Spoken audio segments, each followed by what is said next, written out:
Hey, what is going on, guys? This is Jason with Jadren Aquatics. Thanks for hanging out with me again. So I wanted to do a quick update. This is strictly on new fish. I got in 7 or 8 different types of fish. I think I may have gotten 100 fish in. So I got a bunch of different fish in. These are all ones that I've got in from the last week. I actually got them from multiple sources, so I just wanted to go ahead and do just a quick update so you guys can see all the new cool fish that I got in. So let's go ahead, let's go around to each one of these tanks so I can show you guys the new fish. All right, here we are at the first tank. This is a 40-gallon breeder. The first thing that I got are these dwarf crayfish. They're also known as CPOs. It's just a very small crayfish that comes out of Mexico. And some of the ones you'll see out there are really, really orange. These guys aren't quite as bright as you might see, but I kind of pre-ordered them and I got them for a really good price. I ordered 20 of them. And so I really bought them sight unseen.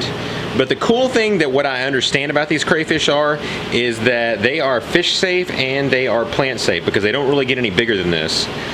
So you can put them in just about any type of setting that you can put a shrimp at, because that's basically what they are. They will molt and they will breed and stuff just like shrimp do. So I decided it'd look cool if I got a bunch of these on this kind of cool white background. The other thing that I got that is in this tank are some gold crabenzas. They're a little bit shy right now. These guys are also known as albino crabenzas. I had never seen these things before. I mean, I'm sure they've probably been out there for a while, but these things were just cool looking. Because you know, the crebenza typically, the female always has that big, beautiful purple belly.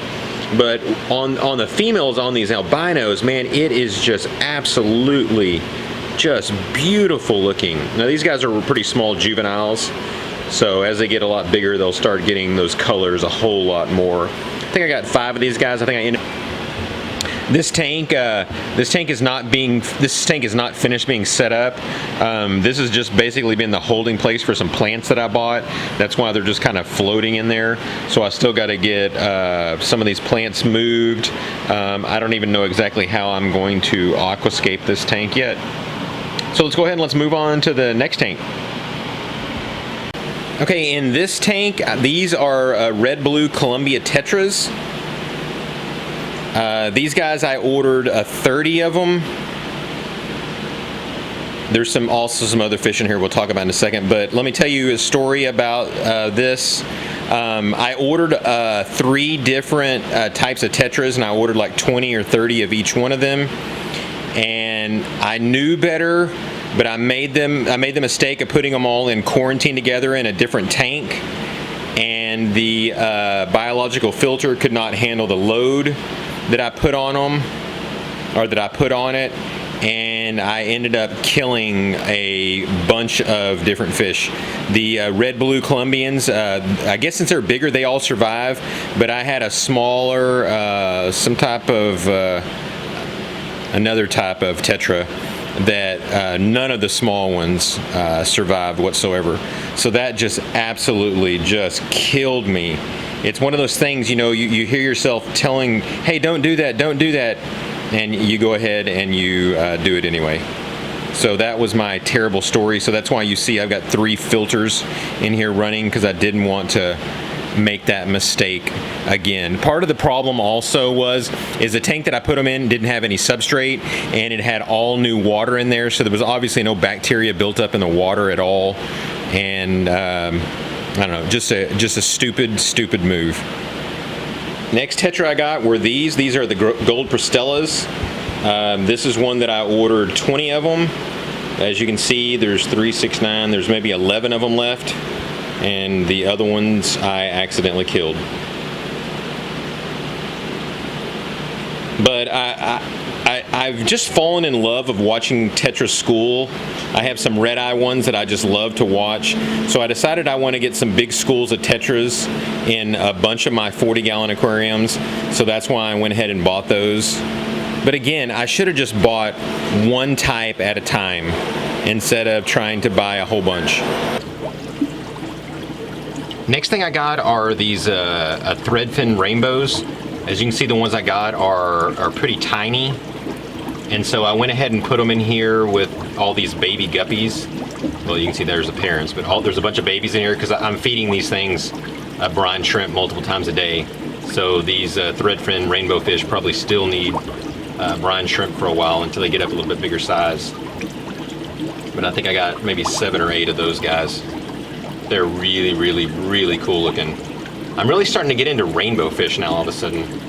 I don't know. As you know me, I can't ever make up my mind. I just keep changing to something else.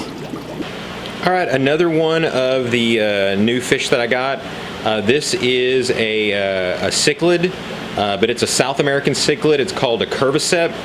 It's also known as a flag acara, or I think it's also known like as a dwarf acara. From what I understand about this fish, it's sort of kind of similar to an epistogramma. It's one that used to be really, really popular in the hobby, but when Africans came around, they kind of lost its appeal. So there's not a lot of people that keep these anymore. So I went ahead and got 5 or 6 of these guys. See if I can't get them to breed. But again, I've got them all mixed in this tank with all the rest of these tetras because I've just got this as a quarantine tank. I'm going to move them out into their own tank eventually. Okay, and last but not least, this is a fish that I've never seen before or never heard of. And when they say, you know what they say is when you see something you've never seen before, you need to buy it right then. It's probably not a good thing to actually do in the fish world, but I've done it. It was listed as a common name as a fairy cichlid, but when you look up a fairy cichlid, this is definitely not what it is. The scientific name of it is a Bioticus operacoralis. This is another South American cichlid that's found in the Amazon River. So these guys just have just kind of a weird look to them. And so I'm excited to find out a little bit more about them and understand them a little bit more. I got, I think 5 or 6 of these guys. And as you can see right now, they are still pretty small. But again, they're just these long, cool bodies. All right, so there you guys have it. There is a fish update. Like I told you before, I got in a ton of fish in the last week or so.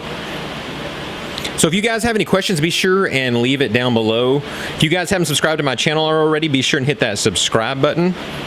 So thanks again, guys, and God bless.